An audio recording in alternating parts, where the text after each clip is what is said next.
नमस्कार, मी प्रतिभा चंद्रन आणि नवभारत नवराष्ट्रच्या महाराष्ट्राचा महासंग्राम या विशेष कार्यक्रमात आपल्या सगळ्यांचं मनःपूर्वक स्वागत। दर्शको, तुम्ही बघता आहात की आमच्या सगळ्या टीम्स महाराष्ट्रातल्या वेगवेगळ्या मतदारसंघामध्ये जात आहेत। तिथून ग्राउंड झिरो रिपोर्ट्स आपण बघता आहात, त्या भागातल्या वरिष्ठ पत्रकारांशी चर्चा आपण बघता आहात, उमेदवारांच्या मुलाखती आणि महत्त्वाच्या नेत्यांच्या मुलाखती सुद्धा बघता आहात। आज आम्ही आहोत अहिल्यानगरमध्ये।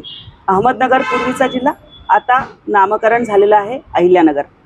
इथली परिस्थिती काय? कारण तुम्हाला माहिती आहे की एक विस्तृत असा हा जिल्हा, साखरपट्टा आहे, अनेक दिग्गज नेते ज्यांना म्हणता येईल, ज्यांनी राज्याच्या राजकारणावर सातत्याने प्रभाव टाकला, ते सुद्धा या भागात आहेत।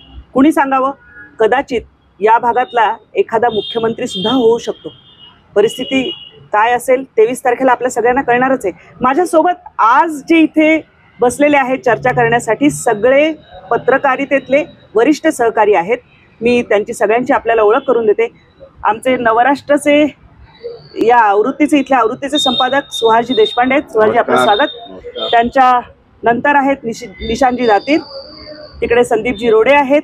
हे सगळे इथल्या वृत्तपत्रांमध्ये काम करणारे, इथल्या राजकारणावर बारकाईने लक्ष ठेवलेले पत्रकार आहेत। या बाजूला आहेत वरिष्ठ पत्रकार, आमच्या सगळ्यामध्ये आज ज्येष्ठ असलेले रामदासजी ढाकणे आहेत, धमाले, सॉरी माफ करा, रामदासजी धमाले आहेत। रामदासजी, स्वागत आहे तुमचं। जयंतजी कुलकर्णी आहेत, त्यांचंही स्वागत। आणि माझे इथले सहकारी अविनाशजी कारळे आहेत। अविनाशजी, तुमचंही स्वागत। तर माझे दोन सहकारी इथे आहेत। धमाले साहेबांपासूनच आपण सुरुवात करणार आहोत। तुम्ही पहिल्यांदा हे सांगा की हे आपण जी सुरुवात केली आता ती अहिल्यानगर, तर काय नेमकं या भागाचं हे जे नाव बदललेलं आहे याचा जनतेत कसा प्रतिसाद आहे? काय हा मुद्दा आहे? कोणी राजकारणी हा मुद्दा घेऊन समोर जात आहेत का? काय 1952 पासूनचा इतिहास जर आपण पाहिला किंवा त्याच्यावर दृष्टिक्षेप जर टाकला, तर आता ज्या काही 19-20 सार्वत्रिक निवडणुका झालेल्या आहेत त्याच्यात अहमदनगर जिल्हा असा उल्लेख असायचा। अहमदनगर जिल्हा असा उल्लेख ह्याही वेळेला राहणार आहे। अहमदनगर हे ऐतिहासिकदृष्ट्या, अहमदनगरचा ऐतिहासिकदृष्ट्या ही शेवटची ही निवडणूक आहे।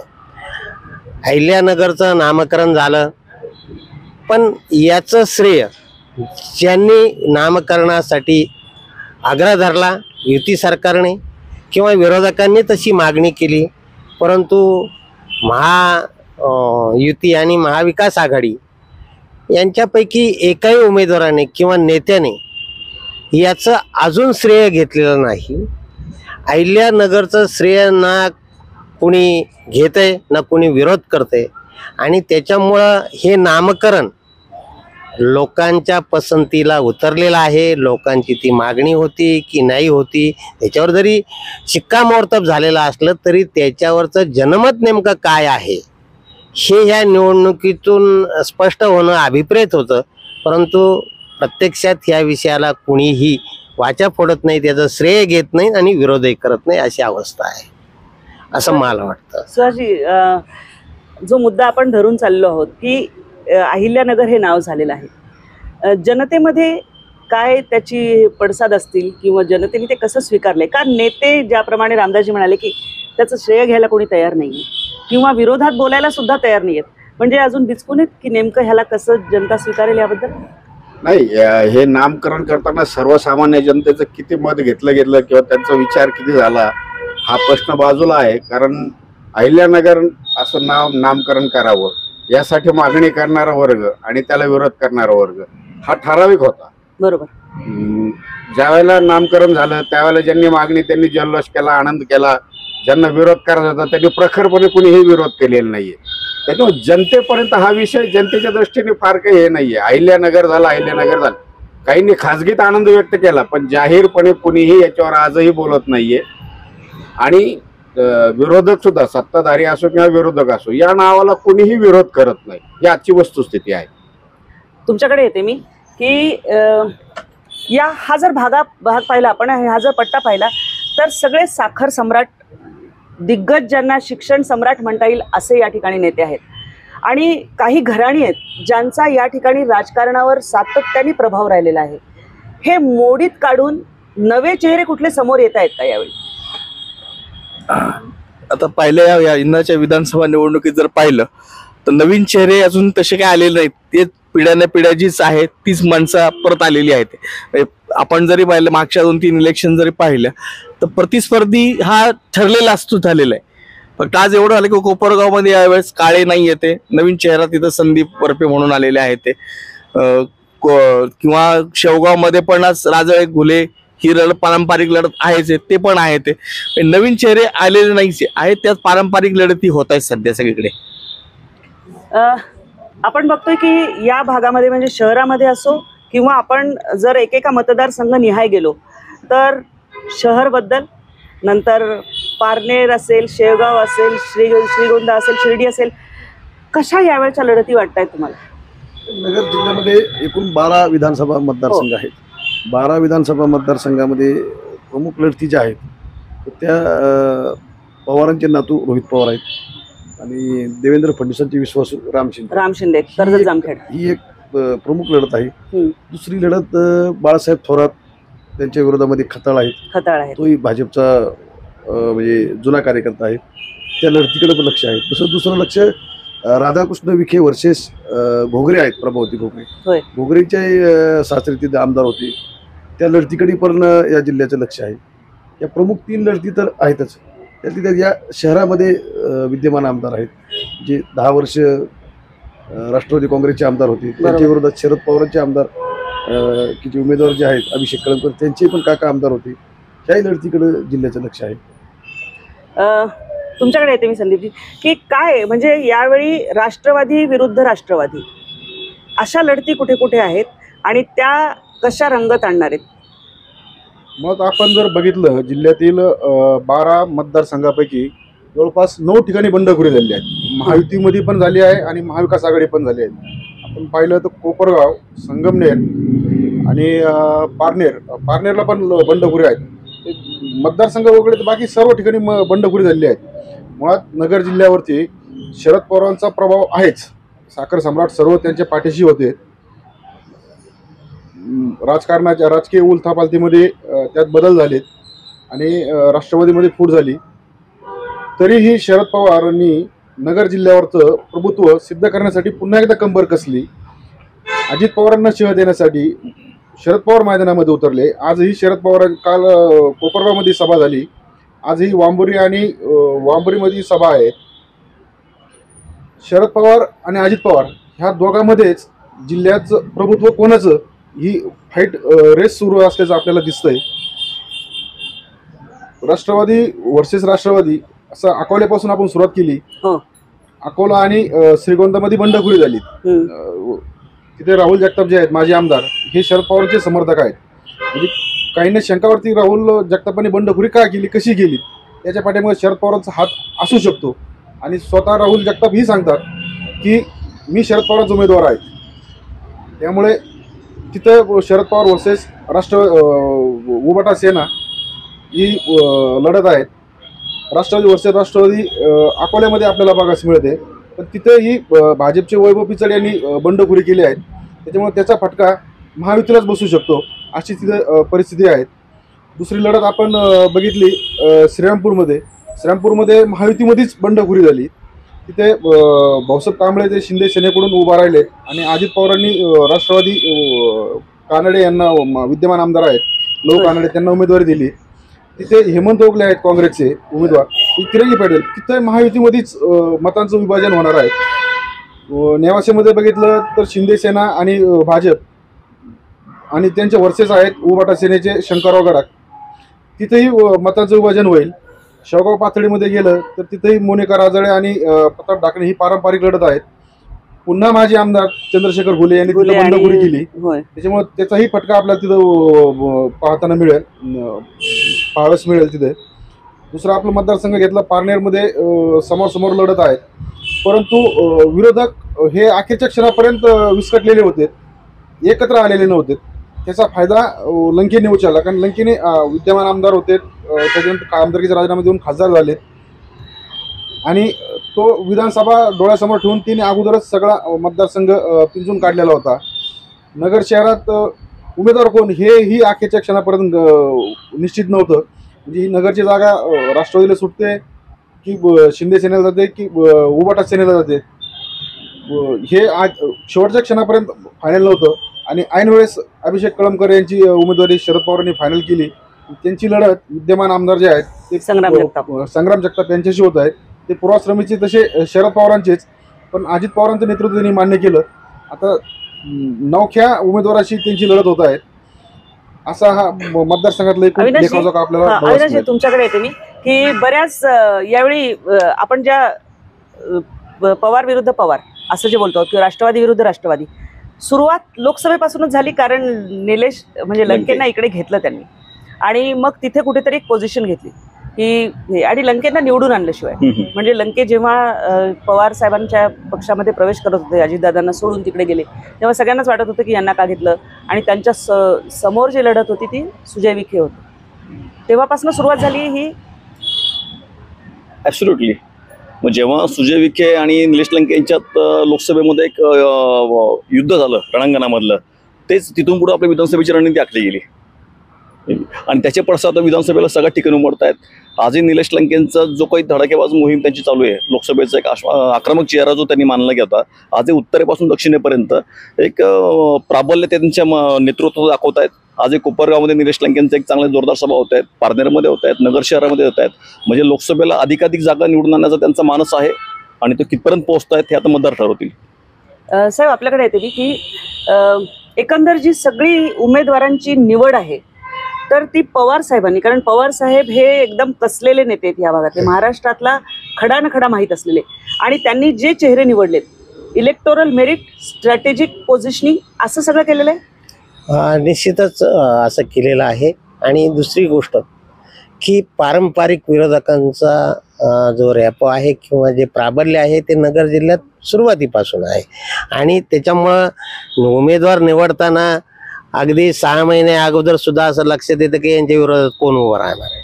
म्हणजे तो अंदाज असतो आणि तो पुढं चालून तो खरा ठरतो. म्हणजे जसा ह्या वेळेला विखेंच्या विरोधात निश्चितपणे घोगरे राहणार हे ठरलेली गोष्ट होती गेली 5-6 महिने अगोदर. थोरातांच्या विरोधात विखेंचे चिरंजीव सुजय विखे राहतील, परंतु धांदरफळच्या प्रकरणानंतर अचानक तिथं बदल झाला. पिछेड निवडणूक रिंगणात येणार हे ठरलेली गोष्ट होती. ह्या ज्या गोष्टी आहेत, राजळ्यांच्या विरोधात ढाकणे राहणार हे ठरलेली गोष्ट होती. आता आपण ह्या सगळा विचार करताना ह्यावेळेचं राजकीय चित्र नगर जिल्ह्याचं तसं अत्यंत संमिश्र स्वरूपाचं आहे. अतिशय धक्कादायक निकाल या जिल्ह्यामध्ये ह्या वेळेला येतील असा माझा स्वतःचा अंदाज आहे. आणि त्याच्यामध्ये आता लंके आणि विखेंची फाईट झाली, लंके विजयी झाले, प्रचंड मताने झाले, जरी किती मताधिक्य त्यांना बऱ्यापैकी आहे. प्रश्न असा आहे की आता ही जी विधानसभेची निवडणूक आहे ही वरिष्ठ नेत्यांचा सहभाग तर आहेच, परंतु जनरली ह्या जिल्ह्यामध्ये जर प्रचाराचा भाग जर पाहिला लंके विरुद्ध विखे अशी आहे. आणि लंके जास्तीत जास्त सभा घेत आहेत, विखे घेत आहेत. परंतु माझं व्यक्तिगत निरीक्षण असं आहे की लंके आणि विखे हे दोघंही स्वतःच्या मतदारसंघामध्ये डेंजर झोन मधले हे त्यांचे मतदारसंघ आहेत. कारण पारनेरचा ज्यावेळेला आपण विचार करतो राणी लंके यांचा, तर राणी लंकेंना शरद पवार राष्ट्रवादीची उमेदवारी आहे. त्यांच्या विरोधात अजितदादांचे उमेदवार दातेसर आहेत. अर्थात शिवसेनेतून बंडखोरी झाली, कारलेंनी बंडखोरी केलेली आहे. हा सगळा भाग पाहताना एक गोष्ट निश्चित आहे की शिरूर विधानसभा मतदारसंघ हा पुणे जिल्ह्यातल्या आंबेगाव तालुक्याच्या बॉर्डरवरचा मतदारसंघ आहे. 1914च्या दरम्यान आपलं 2014ला आढळराव पाटील अत्यंत प्रचंड मताने लोकसभेला निवडून आले. त्याच्यानंतर 6 महिन्यांनी इलेक्शन झाली आणि 6 महिन्यांनी इलेक्शन झाले त्याला शिवसेनेने त्यांच्या पत्नीला तिकीट दिलं आणि त्या प्रचंड मताने पराभूत झाल्या. प्रश्न असा आहे की ती स्थिती आज पारनेरमध्ये निर्माण होते.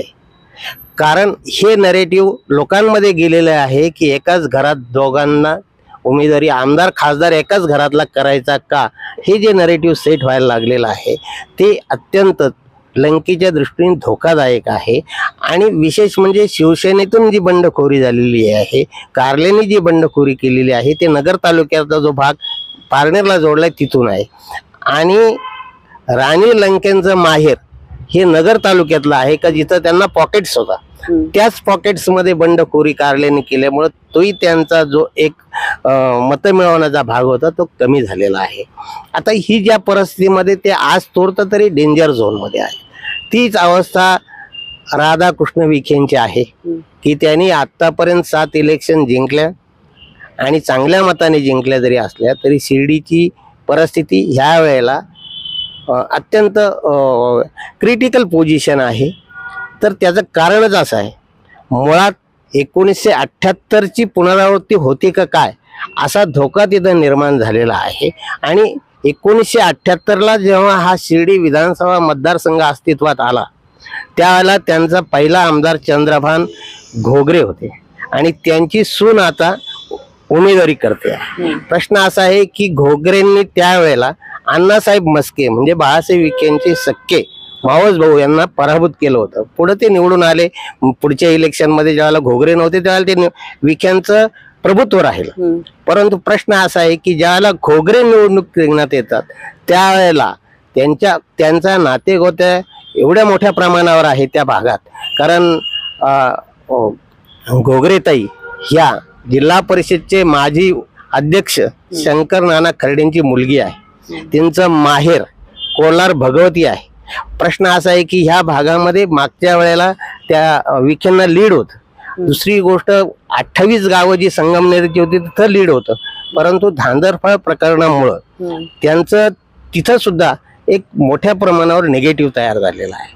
आणि ही जी सगळी विखेंची मदार आहे राहतात शिर्डीवर आणि गणेश त्या भागातला जो गणेश परिसरातला भाग आहे त्यांनी यापूर्वीच विखेंच्या नेतृत्व कारखान्यात झुगारलेला आहे.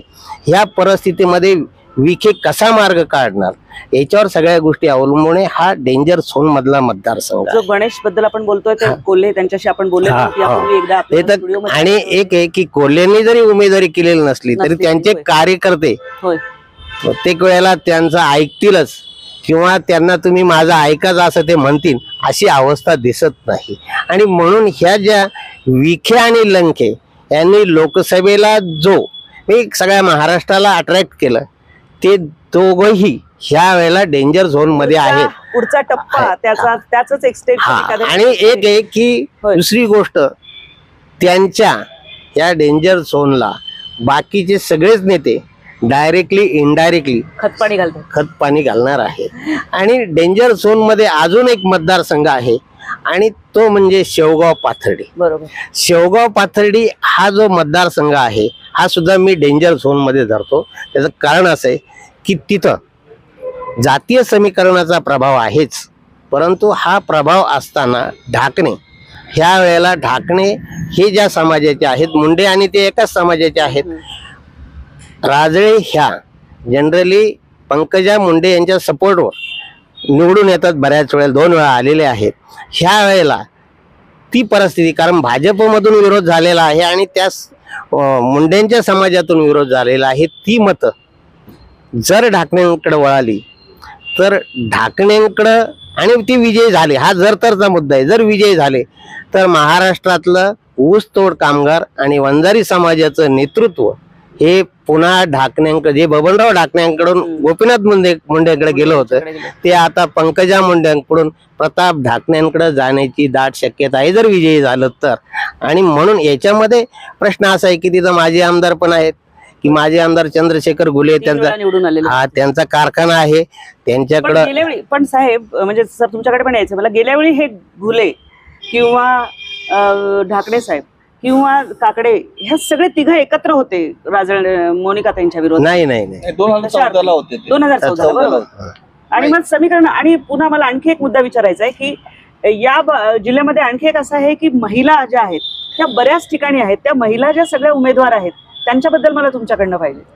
नाही, महिलांच्या बाबतीत आता पारनेरचं तर यांनी आताच पारनेरचा सांगितलं. मुद्दा एक पारनेर महिलांच्या जिल्ह्यात- बाबतीत एक सेकंद होय. महिलांच्या बाबतीत आपण ज्यावेळेला विचार करतो त्यावेळेला खरं तर या जिल्ह्यातल्या महिलांचं नेतृत्व 51-52च्या इलेक्शन पासून आहे. हिराबाई भापकर ह्या कम्युनिस्ट पार्टीच्या 1952च्या कॅन्डिडेट होत्या इथं. त्याच्यानंतर कमला रानडे ह्या सुद्धा कॅन्डिडेट होत्या 57च्या इलेक्शनला. त्याच्यानंतर 62ला ह्या जिल्ह्यामध्ये माणिकताई गर्जे ह्या पाथर्डीमधून उभ्या होत्या. आणि त्यानंतर 1985ला शकुंतला थोरात बाळासाहेब थोरातांच्या विरोधात होत्या. त्या मंचरच्या जरी असल्या तरी त्यांनी विधानसभा केली. आणि त्याच्यानंतर आता म्हणजे त्याच्यानंतरचा परिस्थिती की स्नेहलता कोल्हे आणि राजळे आमदार झाल्या 2 महिला, हा त्यांचा एक वेगळा इतिहास आहे. परंतु ह्या वेळेला महिलांची संख्या, उमेदवारांची संख्या मोठी आहे आणि ही याची नोंद घ्यावी लागणार आहे असं मला वाटतं. देशपांडे सर. नाही, महिलांची संख्या आहे आता आपल्या इथं शिर्डी, पारनेर, होय, पाथर्डी हो, आहे, श्रीगोंदा या मतदारसंघांमध्ये ज्या शेवगावमध्ये प्रमुख- 2 महिला हा, मैदानात आहेत. ज्या प्रमुख प्रतिस्पर्धी असणाऱ्यामध्ये महिला आहेत. त्या महिलांची संख्या जरी यावेळेला जास्त असली ना तर आता पारनेरचं यांनी आता सांगितलं डेंजर झोन कसं आहे काय नाही, बरोबर. त्याच्याशी काही अंशी ती चर्चा पण आहे जिल्ह्यामध्ये, तशा पद्धतीनं होऊ शकतं वगैरे. परंतु दुसरी महिला उमेदवार असणारा शिर्डी मतदारसंघ जो आहे, होय. निवडणुकीमध्ये जी यंत्रणा लागती ती यंत्रणा तिथं आहेच विरोधी उमेदवाराकडे असं म्हणणं धाडसाचं ठरत. नगरच्या पराभवानंतर विखे कुटुंब अत्यंत सावध झालेलं आहे. सगळे धोके त्यांनी आधीच ओळखून बऱ्यापैकी फिल्डिंग लावलेली असावी, असेलही असं आहे. श्रीगोंद्यामध्ये जर पाहिलं तर श्रीगोंद्यामध्ये लढत पहिल्यांदा प्रतिभा पाचपुते यांची उमेदवारी जाहीर झाली होती. त्याच्यावर 2 महिलांमध्ये लढत होईल असं चित्र होतं. परंतु नंतर भाजपने ऐनवेळी ते उमेदवारी तिथली बदलली. प्रतिभा पाचपुते यांची चिरंजीव विक्रम पाचपुते यांना दिलं. समोर नागोडेताई आहे. नागोडेताईंच्या बाबतीत उमेदवारी जाहीर झाल्यापासूनच एवढा विचित्र पद्धतीने नॅरेटिव्ह पसरला गेलेला आहे तिथं. त्याच्यामुळं म्हणजे ती उमेदवारी कशी मिळाली, काय मिळाली असं ज्या बाबतीत ते काही बोललं गेलं आहे त्याच्यामुळे ती उमेदवारीच्या बाबतीत चर्चा ही नेरेटिव्ह झालेली, पॉझिटिव्ह अशी ती चर्चा फार कमी झालेली. दुसरा विषय जो आहे तो पाथर्डी शेवगाव हा जो मतदारसंघ आहे, हर्षदा काकडे आणि मोनिकाताई राजळे हे पहिल्यापासून राजकारणात एकमेकातल्या विरोधातले आहे. हर्षदा काकडे भाजपकडनं इच्छुक होत्या पूर्वी, त्यानंतर आणि मुळात हर्षदा काकडे यांचा चेहरा हा कायमस्वरूपी अपक्ष आहे. झेडपी मध्ये ते ज्या वेळी निवडून आले त्यावेळी भाजप हा एकदाच अपवाद सोडला तर ते प्रत्येक वेळेस अपक्ष म्हणून निवडून आलेले आहेत. प्रत्येक वेळी वेगळ्या गटातून निवडून आलेले आहेत असं त्यांचा चेहरा आहे. परंतु विधानसभा म्हणून जो काही कोण आवाका आहे पाथर्डी आणि शेवगाव, तर त्याच्यात आज तरी राजळे घराणं मोठं असल्यामुळे मोनिका राजळेंचं नाव जास्त चर्चेत जातं. एवढंच फक्त विषय. तुमच्याकडे येते मी की यावेळी काही युवक म्हणजे आता अभिषेक कळमकर हा तसा आक्रमक चेहरा आहे, संग्राम जगताप त्या तुलनेत थोडे म्हणजे तुलनेने संयमी असं वाटतात. पण या भागामध्ये आणखी एक राजकारणाबद्दल जी चर्चा होते प्रामुख्याने ती या भागातली गुंडगिरी, राजकीय गुंडगिरी. आणि आपण बघतो की अनेक नेत्यांना त्यामध्ये त्यांच्यावरती FIR दाखल झाले, हे त्यामुळे आरोप होते राजकीय गुंडगिरीचे. आणि हे जी लढाई आहे राजकीय घरातली जी सुंदोप सिंधी आहे वेगवेगळ्या घराण्यांमधली, ती आपण अगदी साखर कारखान्याची निवडणूक असो किंवा कुठली स्थानिक निवडणूक असो ती पाहिलेली आहे. तर हे सगळं जे एक राजकीय दहशतीचं वातावरण आहे किंवा गुंडगिरीचं वातावरण आहे त्याबद्दल काय सांगा? गुंडगिरीच्या बाबतीमध्ये जर पाहिलं तर आता आपण ह्या अहिल्यानगर शहरामध्ये होय उमेदवारी जाहीर होण्यापूर्वी खोतकरांची उमेदवारीचा प्रयत्न चालू आहे. खोतकरांचं साधं फेसबुक आणि व्हॉट्सअपला स्टेटस जरी ठेवलं तरी विद्यमानांकडून काही त्यांच्या समर्थकाकडून दमबाजी झाल्याचे प्रकार नगर शहरात. आता काल परवाचीच घटना आहे की इथं निर्मल नगर म्हणून भाग आहे, तिथं त्यांनी स्टेटस ठेवलं कळमकरांचं म्हणून त्याला दमबाजी झाली. म्हणजे इथं दमबाजी, गुंडगिरी ह्या प्रकार नवीन नाही नगरकरांना.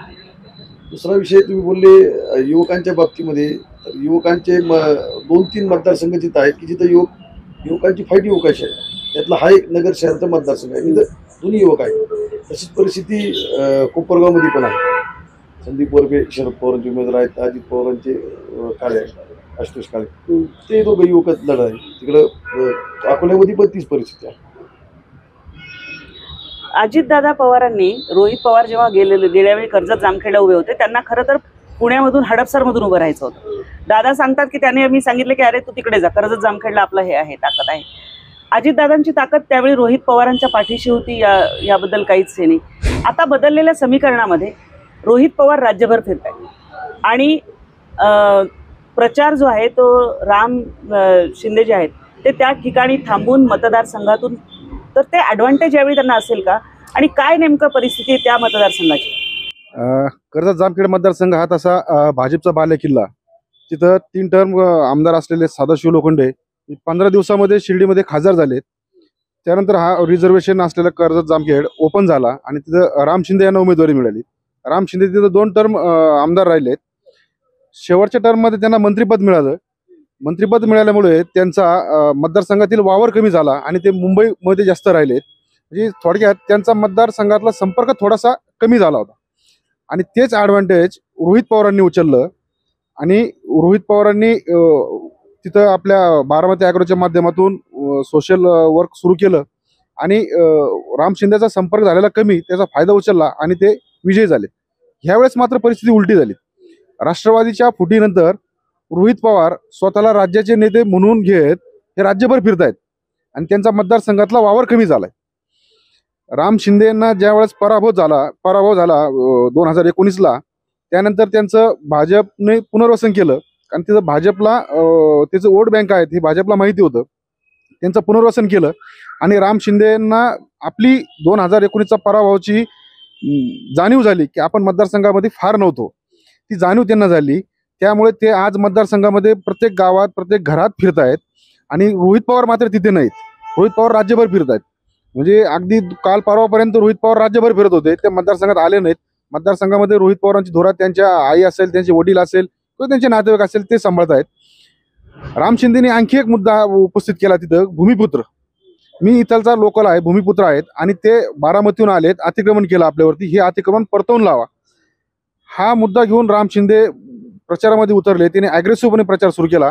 त्याचा फटका रोहित पवारांना 100% बसणार आहेत. प्लस तिथं अजित पवारांच्या आधिपत्याखाली अंबालिका साखर कारखाना आहेत, त्याचाही प्रभाव तिथे त्या मतदारसंघामध्ये आहेच. आणि रोहित पवारांनी मागील वेळेस जिथं लीड घेतलं त्या कर्जत तालुक्यामध्ये, तोच कर्जत तालुका राम शिंदेंनी डोळ्यासमोर ठेवून तिथं सगळे मोर्चे बांधणी केले आहेत. तिथून रोहित पवारांना लीड मिळणार नाहीत याची पुरेपूर काळजी राम शिंदे यांनी घेतलेली आहेत. आणि राम शिंदेंना पाठबळ आहेत, भाजपचा पाठबळ आहेच, कारण तो पवारांचा पराभव करायचा आहे त्यांना आणि इथलचं आलेलं अतिक्रमण परतवून लावायचं हा मुद्दा पुढे घेऊन ते प्रचारात उतरलेत. रोहित पवारांसाठी ही निवडणूक यंदाची निश्चितच सोपी नाहीत असं चित्र एकंदरीत तिथं निर्माण झालेलं आहे. आपण रोहित पवारांबद्दल बोललो, साहेब आधी विखेंबद्दल बोललेले ते. पुन्हा मला तुमच्याकडे यायचंय, ते 1985 पासून सलग बाळासाहेब थोरात निवडून येत आहेत. काय कारण आहेत किंवा विखेंचा जर आपण विचार केला तर 95 पासून, म्हणजे त्यांच्या 10 वर्षानंतर ते राजकारणात सक्रिय झाले त्या अर्थानंतर 95 पासून आणि ते सलग निवडून येतात. काय कारण आहेत ह्या नेत्यांची इतक्या वेळा निवडून येण्याची? कारण आम्ही वेगवेगळ्या भागात फिरतोच आहे, आमचं आकलन वेगळं, तुमचं या भागाचं काय आकलन आहे? एक की मुळात त्यांच्या ग्राउंड लेवलवर हे काम करणारी माणसं आहेत.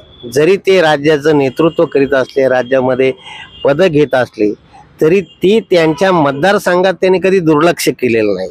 आणि दुसरी गोष्ट, दिमतीला साखर कारखाना असतो, त्यांची यंत्रणा असते आणि त्याच्यामुळं ह्या कारखान्यांमुळं विविध संस्था ज्या आहेत त्यांच्या माध्यमातून ते कायम सगळ्या लोकांच्या अत्यंत जवळ असतात.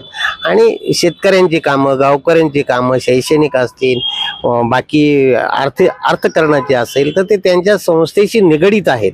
त्याच्यामुळे ही माणसं त्यांना ऑटोमॅटिकली जोडले जातात. त्यांना अर्थात आपण एक लाभार्थी म्हणतो तसं लाभार्थी म्हणता येणार नाही यांना, कारण ते संस्थेच्या माध्यमातून जोडले गेलेले आहेत आणि तिथे एक मोठं नेटवर्क तयार झालेलं आहे. मुळात तरी पण प्रश्न असा आहे की आता कसं आहे की बाळासाहेब थोरात यांचा जो मतदारसंघ आहे ह्या मतदारसंघाची रचना आणि ह्या मतदारसंघातलं जनमत जर लक्षात घेतलं तरी तो एक विचार करणारा मतदार त्या मतदारसंघामध्ये आहे. ही गोष्ट सुद्धा अधोरेखित करावी लागेल, कारण हा मतदारसंघ तसा कम्युनिस्टांचा मतदारसंघ होता. एक 52, 57, 62 पर्यंत कॉम्रेड दत्ता देशमुख की ज्यांना पंडित जवाहरलाल नेहरूंनी मुख्यमंत्री पदाची ऑफर दिली होती महाराष्ट्राच्या, आणि त्यांनी ती नाकारली, आणि ती नाकारल्यानंतर त्यांची लढत ज्या वेळेला BJ खताळ पाटील यांच्याशी झाली, त्यावेळेला BJ खताळांनी दत्ता देशमुखांचा पराभव केला होता. आज परिस्थिती अशी आहे की स्पष्टपणे कुणी ते बोलत नाहीत, कुणी बोलत नाही, परंतु बाळासाहेब थोरात हे मुख्यमंत्री पदाच्या रेसचे, जर महाविकास आघाडी सत्तेवर आली, काँग्रेसला जास्त जागा मिळाल्या, तर पहिलं नाव पुढे येणार आहे बाळासाहेब थोरातांचं, आणि त्याला पवार साहेब सुद्धा संमती देतील असं ते नाव आहे. त्याच्यामुळं त्यांचा एक आश्वासक चेहरा आहे मुख्यमंत्री पदाचा. आणि योगायोग पहा, यावेळेला सुद्धा त्यांच्या विरोधात लढणारा कॅन्डिडेट सुद्धा खताळच आहे, परंतु ते खताळ ह्या खताळांशी संबंधित नाही हे लक्षात घेतलं पाहिजे. कारण आणि ते खताळ जे होते ते निष्णात वकील होते, आणि त्यांचा प्रचंड संपर्क लोकांचा होता, आणि त्याच्यामुळे दत्ता देशमुख सारख्या मोठ्या आसामीला सुद्धा ते पाडू शकले.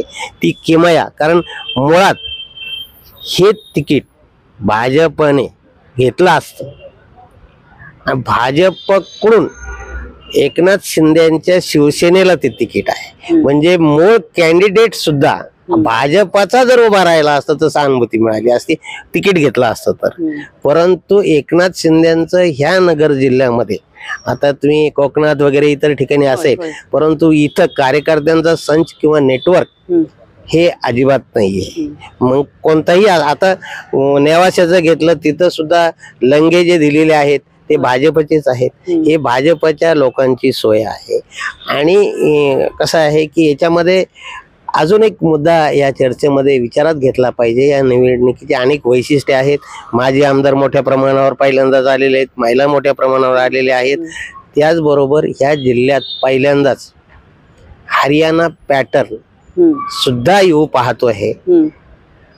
त्याचा परिणाम हे अपक्ष कॅन्डिडेट मुख्य उमेदवारांच्या किती मतं घेणार. फॉर एक्झाम्पल शिर्डीचं घेऊ, शिर्डीच्या अपेक्षाने जास्त मतं घ्यावीत म्हणूनच त्यांना उभं केलं का काय, अशी सुद्धा शंका आहे. कारण अपक्षांच्या जोरावर कदाचित BJPचं एखाद दुसरं सीट निघू शकतं.